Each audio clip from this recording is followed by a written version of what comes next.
right, what up, everybody? We're back with the producer series, man. We got a new space here for 2020. It's like, man, I have such good energy now with going into this year, man. And we're starting off this year with my boy Mike Snell. What's up, bro? What's Welcome, going welcome, on? welcome to the show, man. What's going on? Thank you for having me, I bro. know you be all over the place, and you finally back in New York. You know what I'm saying? I just actually found out you from Washington Heights, man. Is it weird moving around a lot? I mean, I know you be working, Yeah. so. Nah, it's not weird. I've kind of gotten used to it. Yeah, it's a blessing and a curse. It's like Mhm. at first when I started traveling, I loved it. I'm everywhere, but keeping up with work and stuff is it's kind of tough. But you gotta do what you gotta do. Yeah, and we were talking a little bit about how like I know you're bouncing around a lot, but you're primarily here in New York. I mean, your family's here, all that. Mhm. We're talking about how like now it's like it's become more of a thing for like New York people to fuck with each other and support each Yeah, other. not just New York. I feel like overall, like I feel like there's been like a kind of like an awakening, like Do you think it's because our younger generation is becoming more prevalent like in the music industry as a whole? yeah, that's a fact, bro. Honestly, because I feel like we were saying before, like Mhm. most people from past generations, they've been kind of like worried about themselves. People don't really give connects out. They don't really tell their secrets. Everyone has their little thing that they do. Right. Now I see a lot of people, really sharing their knowledge, sharing connects, like really, trying to connect with each other and move Yeah. up. You know, So I know you're originally a mixing engineer, right? not really. Originally, So break it down to me, because I know you do, bro. You do so much. All yeah, right, I'm looking yeah, at your resume. You got a lot of stuff on here. I'm making sense of it. yeah. It's a lot of shit. I guess I started off as a producer. Well, I'm really a musician, like at the heart. Like Mhm. when I was in elementary school, I was like a super band geek. I was like trumpet player, Mhm. keys, drums, and then once I got to middle school, I started like messing around with beats, and then high school, I started engineering like a lot of the rappers in my school, and I actually made my own music too. So Oh, really? yeah, I Were used you a to. rapper? Yeah, I was a How'd it rapper, go? singer. It was alright. I mean, it started off kind of honestly. It started off like kind of joking around, like Mhm. literally we would just drop diss tracks on kids and on school and shit like that. Like we just diss each But I mean, other. that's how like I feel like that's how people become big nowadays now too. Yeah, You know what I'm saying? Because Lil Tecca did that on Xbox, and that's a that's fact. how he became huge. Yeah, I didn't even know that. That's crazy. Yeah. So it didn't go well. I'm assuming, Yeah, I or mean, it just nah, wasn't. It nah. wasn't your thing. Well, I mean, I really didn't have fans, but that's not why I did it. You I just did it to enjoyed have doing it. fun. Yeah, Yeah. and honestly, the only reason besides like the fun, like people weren't really rocking with my beats at the time, so I was like, you know what, like Oh, I'll okay. I'll rap over my own beats, Mhm. and that's kind of how I was just learning, to write and to engineer. Where I really knew that my passion was always in producing, like always, Mhm. So, but with producing comes engineering and writing Right, and right, all that right. stuff. Because I've been trying to like a part of the series is kind of like breaking down the different aspects that go into song making, whether it be producing, mixing, et Yeah. cetera, et cetera. I've had like different people from different subsets, but you seem to kind of culminate everything a little bit. Yeah, that's been like one of my goals. Like ever since I really started, like I wanted to just be able to do it all. Hmm. Like that's why I was an artist because I'm like I could if I could record myself, can mix myself, I can make the beat, I could write it. I could do this for other artists at a bigger level eventually. That's dope, So yeah. and you have been, bro. Like I'm looking at your credits and achievements and like all the different labels you work for. You really you really made a name for yourself. You even got co-writing credit on some of these Yeah. records too. So I'm gonna ask you about the co-writing first because I find that really Hmm. interesting from like a producer standpoint. Yeah. So you co-wrote the Danny Lay record with G-Eazy Craven. Yes. How did the co-writing thing, how did that happen? Well, honestly, low key, I've always been a co-writer because it really just takes you. If you're in the studio and you give the artist one line, you're a co-writer. Okay, cool. I've always been. Does it always go like that? Do you always? Nah, no, you usually never get the credit. Like you usually never get the credit. And that's how it was a lot. For a long time, I'd be, hey, just say this, or they'll be thinking of a line, I'll say it. But with that, You're like deadass. I just want my name in the yeah, credits things right. on it. Like you're like I just want a plaque. You know what I'm saying? Just help me get out Facts. there. But continue. Yeah. But with Danny, me and Danny built a relationship. So I was on tour with Teyana Taylor as a DJ, and Danny Lay was opening. Very humble of Yeah. you. Yeah, but so Danny Lay was the opener, and so we were together for like an entire month. I would chill Mm. with them, and then we always planned to get in the studio afterwards. And we got off tour, did a couple sessions here and there, but then we actually took a trip to Atlanta, Mm. to Young Jeezy's crib, which was dope. he has a studio like in his basement. Oh shit. Okay, Yeah, cool. so we stayed in the crib for a week and we just locked Made in every day. records. We just woke up. Nice, nice. I would pick like I would have a folder of beats ready for her, and she would kind of go and do a melody, do like a kind of rough Yeah, idea, and then me and her would sit and write it together. that's so So we dope. did that. We did like 10. Yeah, I think we actually did exactly 10 songs, and that was one of the songs that we Did had any of did. the other songs ever come out, or was it just that Nah, one? nah. They're just in the Unfortunately, no. stash, They're in kind the of. stash. Hopefully, they come out. Like it's some really good songs. Do you feel like I don't know if it's happened to you in your career yet, but have you ever found that like you worked on a song maybe 3 or 4 or 5 years ago and it just came out like in 2019, 2020 situation? Never happened. To Not me. have not yet. Artists like they have short attention spans. Like Mm-hmm.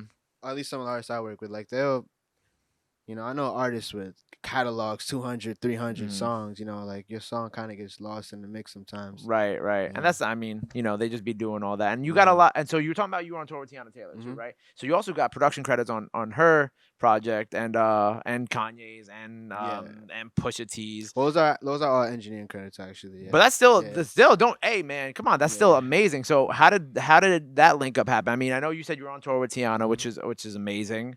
But how did you kind of become a part of that like little 5 album, 7 song moment in history? Because I feel like that little moment that all of them what's the word I'm looking for? They just had together. Yeah. I feel like that was like a really interesting moment in like music history because that was a time for sure. Man, that was. I saw the fate. stress in your eyes.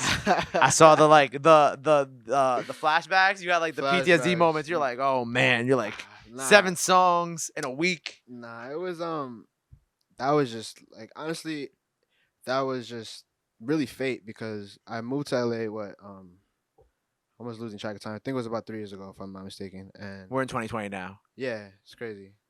So yeah, 3 years ago. believe it was the end of 2000. I want to say 2008. No, I think it was 2 years ago. Okay. It was like late. It was late 2017. That's what. Got it was. you. Yeah. So moved out there and honestly, literally like the first day I got out there, I met this songwriter named Cadence, Okay. who she was dope. I went to the studio, we chopped it up, yeah, Mhm. and then she connected me with this dude Che Pope, who at the time he was an A&R for Good Music, and I was freaking out. I'm like, literally the reason I moved to LA was like I'm gonna work with Kanye. Like I'm like he was my idol like my whole life, and so that like 4 or 5 months later that connect came through. I got a call to go work with Sheck West at first. Wow. With Okay. Sheck, yeah. So I did. That was like pre everything. yeah, Sheck this West, was right? pre Mo Bamba. Like this was right. Actually, no, it was already out, but it wasn't like It wasn't where it is now. Yeah. It yeah, was yeah. like I don't even think I had hit it like 1 million yet. Oof, Yeah. okay. So, that was dope. We did that session, and then from there, a couple months later, I got another call from him saying that Teyana Taylor needed an engineer. I guess she had, something came up with the engineer, so they needed me, and it came through, and yeah, bro, I just like killed the session. Nice. She's really tough to work with, so like, I kept up with her the whole time, and I told her out of the session like, yo, I would love to be an engineer. Like, literally, it's a dream come true. Like, I love good music. I would love to work with you. So after that, she just called me whenever she needed an engineer, and then, Nice. then from then, that's when Kanye was doing the whole Wyoming thing, and they needed extra engineers over there. So I got the call to go. Nice. So to you go worked there. on all those albums. Yeah, everyone was just camped out, just working every day. So I feel I got a few questions about these albums, Mhm. right? Because I feel like this is, like I said, this is a very important moment in music history, just Yeah. because of like the craziness of it. Yeah. Which one was your favorite to work on? I mean, we were all just working on music, Mhm. like Kanye, basically the way Kanye was working was everyone was really working for his album, really. Okay. And then stuff that didn't make the album like would make the other albums, or like beats and stuff like that. Okay, got or you. like he would distribute it amongst all the people besides Tiana. Tiana was the only one. We didn't work on her album in Wyoming. That was outside of Wyoming. But like Cudi, Push and all them? Pusha, Nas, and Ye's album. Wow. We were all working on them. So, I was up there to work on Ye's album, and luckily, like by luck, I made it on Pusha's album. Nice. I wish I got to work on Cudi's album. That's my favorite album out of the series. Really? See, my favorite album in the series is Push's. Yeah. Oh, Pusha's was a good one, but Cudi's my favorite artist like of all time. Oh, So, really? like, Okay. I really wish I got to work with that on the album. I didn't get to. So is that like known that like is that like a known detail that most of the records were just for Kanye, and he would just distribute them? Because I feel like that's kind of well, it's crazy and it's extremely dope that that's like a thing. But Yeah, I don't know if that's. because I've always personally wondered about the process of like picking the 7 songs. Well, Because I I know mean, he flipped around the songs a few times and yeah, things just kind of went left, right. yeah. I mean, he had like records for Push, and he had records for Nas, and he Hmm. had records for Cuddy's album, but also like certain things that didn't make Ye's album made Nas' album. Like it just that's kind of the It's the way. music industry. Yeah, Yeah. it's kind of the way it works. Really, like you work on a beat for somebody, they don't take it, somebody else gets it. It's just how it Right. works. So you also did like the mixing for the Rick Ross, Nipsey, and Teyana track too, right? Yeah, I mixed Tiana's vocals on that. Yep. Nice, nice. So you never got to work with Nip or anything like that? Well, it was crazy. I got the whole session, like the way Tiana recorded it in Miami with a Studio 26 with my boy Joel. And anytime she records, usually she sends it to me and to mix it up. See, Yeah, you're the guy, man. yeah, You're the guy in the chair. yeah. So she sent it to me. I Mhm. touched it up and sent it back over there. Nice.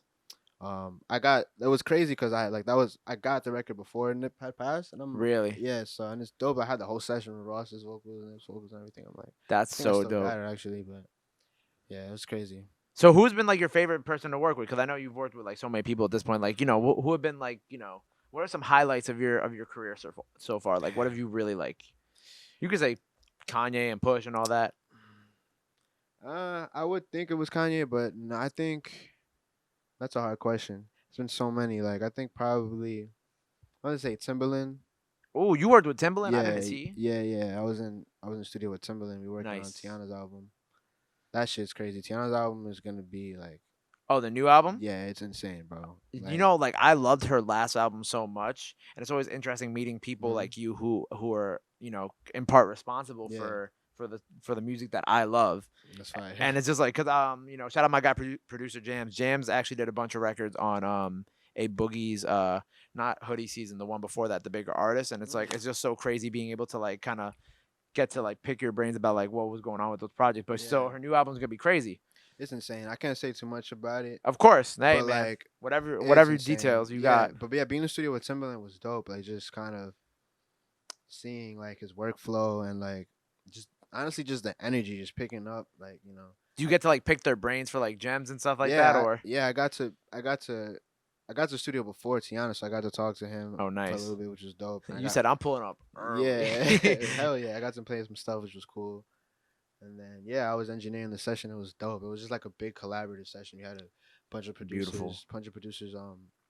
My guy Shukadi, these guys from Germany. I still work with them. They were there, like Germany. Whoa. yeah, Okay. playing some keys and stuff. And Nice. Timbaland had his beat pad, and Tiana was doing vocals. It was crazy. Yeah, it was I fun. feel like you was looking around. You was like, God. Nah, I was working, bro. I'm holy in there shit. like keeping up with them, trying to. You're like, I can't I'm even trying to take in show- this moment. You're like, I gotta beat these dudes out from Germany, man. Like I can't let Right? I'm trying to show off for Timbaland and shit. You're like Tiana's home team. I can't let these dudes from out of state fuck me up. Yeah, nah.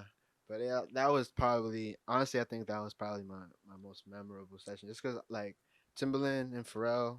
I also got to work with Pharrell, which is dope. But me, Timbaland, Pharrell, and Kanye, those are always my top three.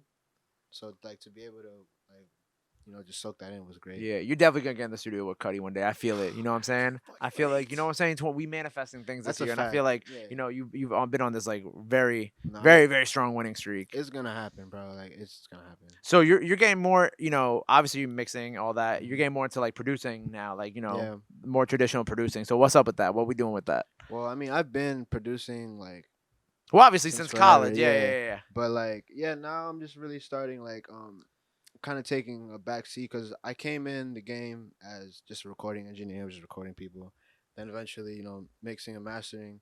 So now I'm kind of just taking like a back seat. I'm not really taking any recording sessions unless I'm the producer in the session. I like that. Yeah, like unless I really have a say in the record. Besides Tiana, because I feel like I'm indebted to her for pretty much my career. life. Like, Yeah. yeah. You owe her like a life debt. You're like, Yeah. oh, thank you so much. This Besides is her great." and like a couple artists that I Mhm. have, that I've been working with for a long time. Right. I'm not really taking any new clients unless, I'm really working on the entire song with you. Because when I got to work with Danny Lay, like that's really, I always knew in me that I had it. That I was, because I'm watching all these dudes do what they do, and I'm like, I can literally do the exact thing. That you're Right. doing. And being the engineer, you kind of, it's just energy that producers and songwriters have towards the engineering sessions. Mhm. you give a suggestion, they kind of automatically shut you out because you're the engineer. Or, they'll give a reason why we shouldn't do this or not. Mm-hmm. So the only way to get around that is just to be the fucking producer. Right. And with Danny, I really got to. We had this record. I'm not sure if it's coming out. Hopefully, Mm-hmm. comes out. But I feel like she's due for a new album, a yeah, new project or due. something. We had a record that I got to produce. And she eventually. This is one of the songs we did in Atlanta. Also, she ended up getting Russ on it, Oh, and nice. also got Boogie, Westside Boogie, Yeah. on it.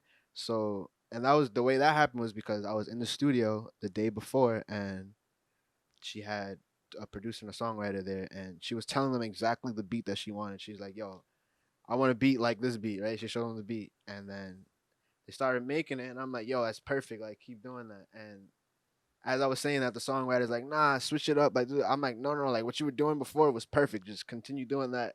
But she was like, "No, like he's my producer. Like Mhm. this is what you."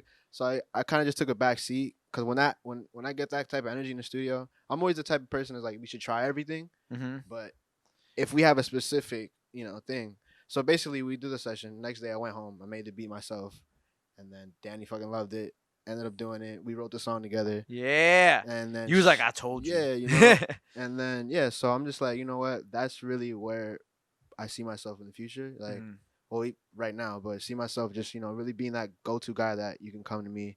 I can engineer a record. I can write, mix, whatever. The It's fuck like a you real need. partnership type situation, Yeah, right? exactly. And that's dope. I love that, that outlook, and I like how you really kind of like started in the ground. Like I love hearing those dorm room stories. Yeah. 'Cause I still got boys like, when I was in college, like they would make beats in like in our college radio station, you know what I'm saying? So like I think that like people like those type of guys, like my friends, like can take a lot away from your story. Cause like it's really inspiring to see like how you've come from the dorm room, and now you was like, oh, I'm in Wyoming with Kanye West, Yeah. like yo, say it with your chest, bro, like you know what I'm Facts. saying, like Yeah. that's awesome. And so since you're from New York, I want to ask you, like since we've had like this crazy like 6-7 months of maybe even a little bit more of like New York artists just taking over and just Mhm. popping out everywhere, man. Who's like who are some people that you really fucking with, you really want to work with? Out of New York right now? Yeah. Yo, is this kid Slater Okay. from Dykeman? He's fire. I think he signed a Cinematic. He actually just released his album at a mixtape, I think, like yesterday. He's fire as fuck. Like he has this raw like New York sound, like that I really Slater fuck from with. Yeah, Slater, he's dope. dope. Who else from New York? Pop Smoke's killing it right now. Of course. Yeah, like I'll be fired to get some shit with him. I'm sure. I don't know. New York, besides like my homies, I got a lot of dope homies out here. Tony Mhm. E, fuck with Tony, like Tony E, my guy, Young man. Zay. Tony E with the heat. Yeah, Young Zay, like Dope. Haas, Mad. There's so many, like it's a lot. And we will get it popping, man. Man, thank you so much for coming here and taking the time to chop it up with me today. I guess let the people know where to follow you. Email for beats, you know what I'm saying? If you're Alright, selling bet. beats. Yeah. You can just follow me on Instagram, Snell SN3L, SN3L.